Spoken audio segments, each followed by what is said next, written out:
This is part of the design that Vladimir Putin has stated openly and publicly since 2005, when he said the breakup of the Soviet Union was the greatest geopolitical catastrophe of the 20th century. He's trying to put the Russian Empire back together again. Ukraine is a big part of that in his mind, and many, many other Russians. This is not just Putin's war, it really is a Russian war.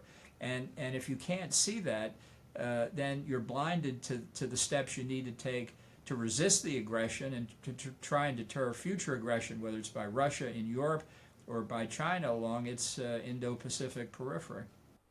Where do you see the state of the alliance right now, John, between Europe and the United States after a pretty insane few weeks?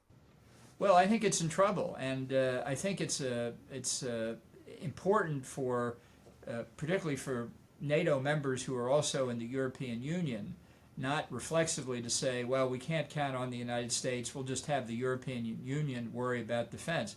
That isn't going to happen. That isn't enough.